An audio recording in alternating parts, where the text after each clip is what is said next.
اندر اس مبارک اور مقدس محفل میں بیٹھنے کا موقع پھر سے نصیب فرمایا ہے۔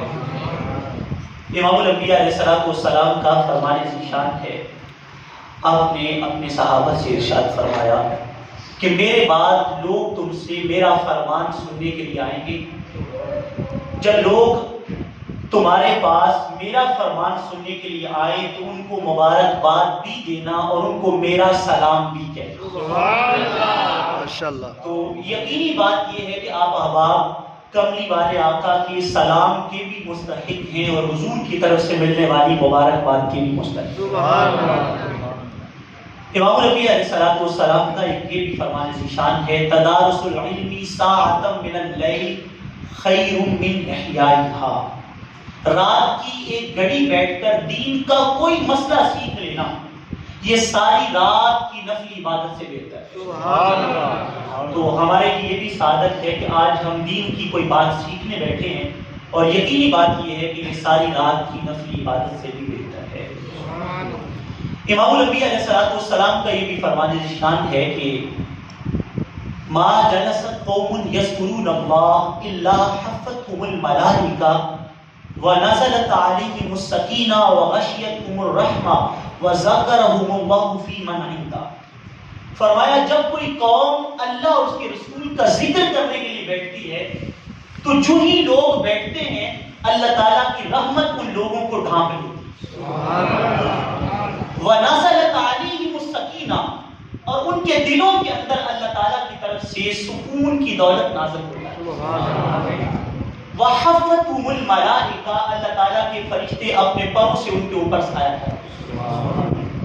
اور پھر ارشاد فرمایا وذکرہم اللہ فی من عنده، لوگ زمین پہ بیٹھ کے اللہ اللہ کر رہے ہوتے ہیں، اللہ تعالیٰ فرشتوں کی بزم میں ان بندوں کو یاد کر رہا ہے۔ سبحان اللہ۔ تو اس اعتبار سے ہم آج بحمدللہ تعالیٰ اس شرف کے بھی مستحق ہیں کہ ہم زمین پہ بیٹھ کر اللہ اور اس کے رسول کا ذکر کر رہے ہیں اور مالا اعلیٰ کی بزم کے اندر ہمارا مالک ہمیں یاد کر رہا ہے۔ سبحان اللہ۔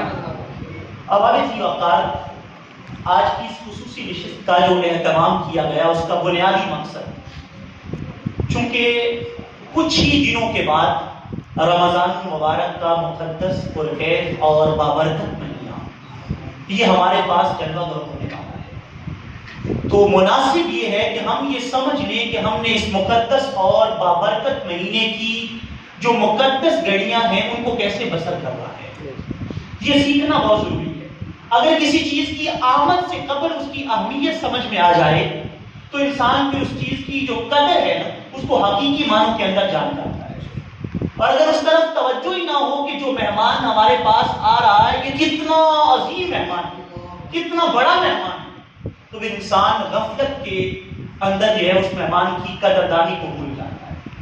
تو ہم نے یہ جاننا ہے کہ رمضان مبارک کتنا مقدس اور کتنا بابرکت مہینہ ہے جو ہمارے پاس جلوہ گر ہونے والا ہے۔ چند ایک فراہیم آغاز میں رمضان مبارک کی عظمت کے حوالے سے آپ احباب کی گوش گزار کیے جائیں گے، اور اس کے بعد اگلا جو ہمارا بنیادی موضوع ہے وہ صلاۃ تراویح کی فضیلت اور اس کی رکعات، اس حوالے سے ہم بات کریں گے، اور انشاءاللہ کوشش ہے ہماری کہ ہم 25 سے 30 منٹ کے اندر اندر بات کو سمیٹیں، اور اس کے بعد انشاءاللہ درود و سلام اور دعا کا سلسلہ ہو۔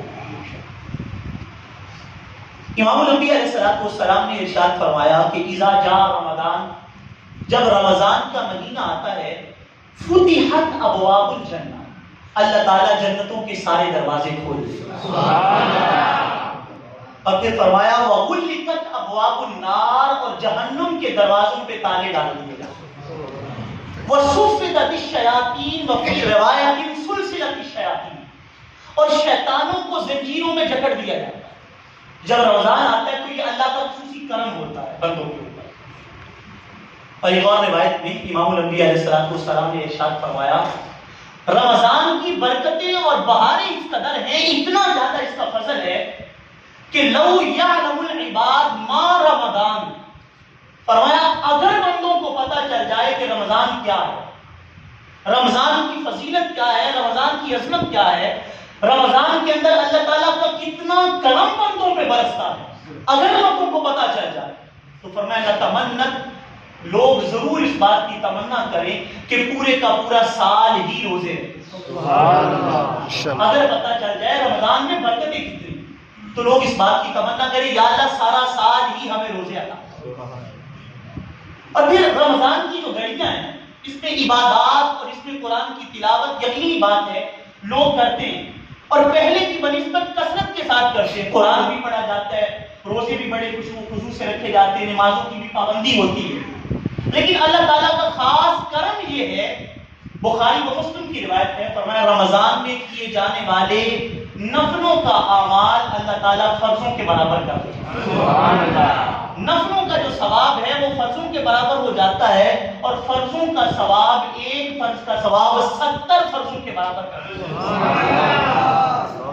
اور پھر بندے جو عمل کرتے ہیں وہ تو کرتے ہیں، لیکن جس گھڑی وہ خاموش رہتے ہیں، جس گھڑی وہ چپ رہتے ہیں، امام الانبیاء علیہ السلام نے فرمایا روزہ دار کی وہ گھڑیاں بھی ثواب سے خالی نہیں، روزہ دار کی خاموشی بھی ثواب سے خالی نہیں۔ رسول پاک صلی اللہ علیہ وسلم نے ارشاد فرمایا نوم الصائم عبادت، روزہ دار جاگ رہا ہو، اللہ اللہ کر رہا ہو، قرآن کی تلاوت کر رہا ہو، نماز پڑھ رہا ہو، یہ تو الگ بات ہے، اس کا ثواب اور شرف اپنی جگہ پہ ہے، لیکن جب وہ عبادات کرنے کے بعد تھک کے تھوڑا آرام کرتا ہے، کملی والے آقا فرماتے روزہ دار سو رہا ہوتا ہے لیکن اس کا سونا بھی اللہ کی بارگاہ میں عبادت دکھا ہے۔ سبحان اللہ، نوم الصائم عبادت۔ اور پھر جن لمحوں میں تسبیح کی جاتی ہے، زبان حرکت میں ہے، اللہ اللہ کیا جا رہا ہے، قرآن کی تلاوت ہو رہی ہے اور آد و وظائف ہو رہے ہیں، وہ لمحے تو ثواب والے ہیں ہی، لیکن فرمایا وَصَمْتُهُ تَسْبِيحٌ، جب روزہ دار چپ کر کے بیٹھا ہوتا ہے اس لمحے بھی اللہ تعالیٰ فرشتوں سے فرماتا ہے لکھو کہ یہ تسبیح کر رہا ہے۔ سبحان اللہ، حالانکہ روزہ دار چپ بیٹھا ہوا ہے لیکن وہ لکھو یہ تسبیح پڑھ رہا ہے۔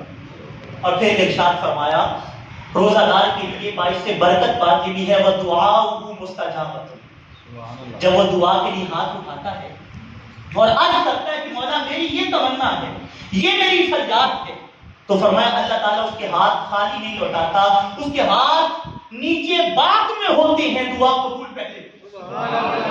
دعاؤں مستجابت، اس کی دعا بھی مستجاب۔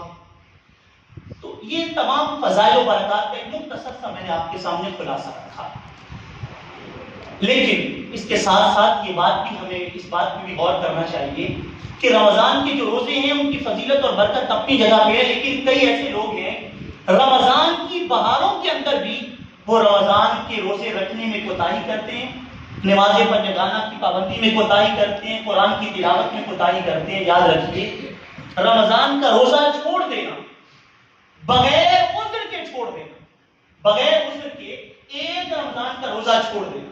اب عذر کیا ہے؟ انسان اتنا سخت بیمار ہو کہ روزہ رکھ نہ سکتا ہو، یا حالت سفر میں، یا عورت اس حالت میں ہے کہ وہ بچے کو جنم دینے کے ایام سے گزر رہی ہے، یا عورت بچے کو دودھ پلاتی ہے اور ان ایام میں ڈاکٹر طبیب حاذق اس کو منع کرتے ہیں اس بات سے روزہ رکھنے سے، یہ اس کا عذر ہے۔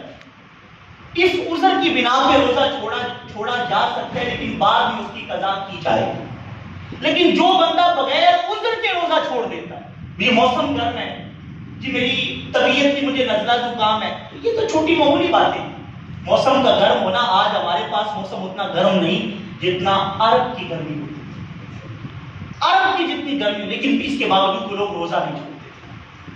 تو امام نبی علیہ السلام نے ارشاد فرمایا من افطر صوما، فرمایا جس نے ایک روزہ چھوڑ دیا، فی غیر عذر ولا رخصت، بغیر عذر کی اور بغیر رخصت کی، بغیر عذر کی اور بغیر رخصت کے ایک روزہ رمضان کا چھوڑ دیا، لم یقضہ صیام الدہر، فرمایا اگر وہ ساری زندگی روزے رکھتا رہے جو ثواب اس ایک روزے کا تھا اس کو کبھی نہیں ملے۔